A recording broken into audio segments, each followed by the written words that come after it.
friends, welcome to Kids Reading.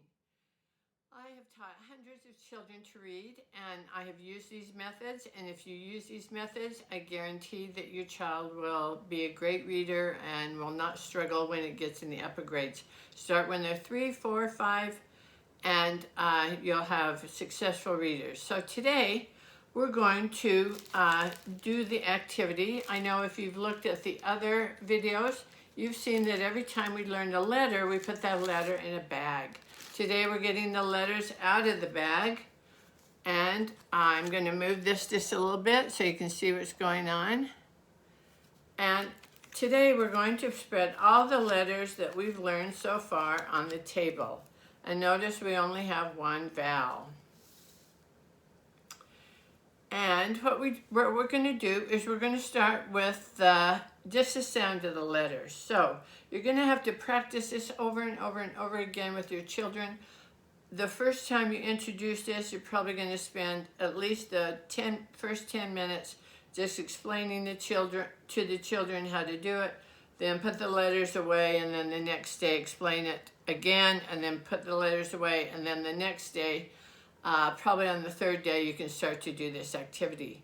So I would say find the letter that has the sound.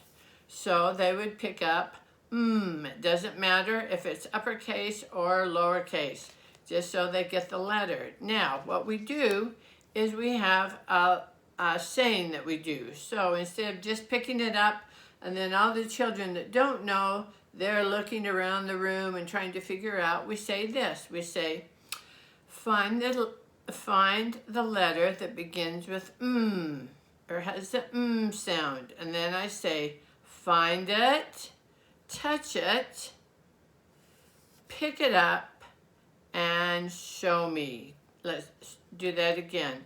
Find it. So they take a minute to find it, touch it, pick it up, and then show me. Make sure they do not show the card until you've said, show me. Otherwise, all the other children that are struggling with the sound of the letter will just follow or copy them. So if you all show it at the same time, then you as a teacher or a parent are able to see, oh, my child does know this. Oh, the children do know this. Let's say that instead of the letter M for they held up this letter, the letter S, or the sound. You don't say, oh, Johnny, that's wrong. Find the sound. You don't do that. They self-correct. They look around the room. It's just a natural thing to do, and they find, oh, I had the wrong letter, and then they'll hurry and they'll change it to the right letter. And that's okay. Don't draw attention to them, but you do have to teach them how to do the game, to touch it, pick it up, and show me. Then the next thing you can do is you can move on to the beginning sound of the word. So I would say today, children, we're going to be listening for the beginning sound. What sound are we listening for? The word, the beginning sound. And I say that about 3 times because otherwise maybe they're just listening for the sound of the letter. Maybe they're listening for the beginning or the ending sound or the middle sound. So I would say today the word is pat. What's the sound? Pat. At. And then I say, find it. They're going to find it, touch it, pick it up, pick it up and show me. Even I get it. I tend to want to go fast, and the children are going to want to too. That's why you need to practice a lot. And then you say, great job. Now, the next one, the beginning sound is Sally. Sally, find it, touch it, pick it up, and show me.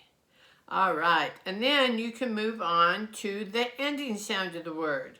So you would say, for example, today children were listening for the ending sound. What sound?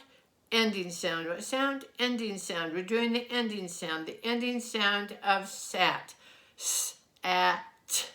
And then I say again, find it, touch it, pick it up, and show me. And everybody on the word show me shows you the letter. Then again, you will know and have an assessment of what's going on in your classroom or with your children. Then you can also do the ending sound.